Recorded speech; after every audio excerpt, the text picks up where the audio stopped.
Catastrophe en Formule 1, énorme crash pour Jack Doohan à Suzuka et ça soulève déjà de très grosses questions chez Alpine. Avant de continuer, abonne-toi si t'es addict à la Formule 1. Ici, on suit tout ce qui se passe dans notre sport favori.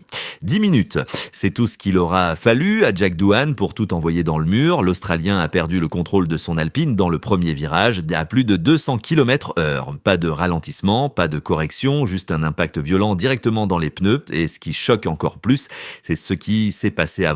Doohan n'avait même pas roulé en EL1, il avait dû céder sa place à Ryo Hirakawa et dès ses premiers tours en EL2, il part à la faute, mais attention, ce crash pourrait ne pas être de sa faute.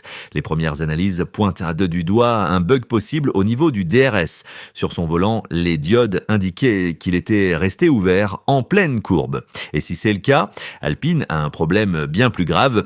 Est-ce que Doohan a oublié de refermer manuellement ou est-ce un souci technique qui l'a complètement piégé à plus de 200 à l'heure? Pour l'instant, l'équipe ne confirme rien. Mais une chose est sûre, Doohan a eu chaud, très chaud.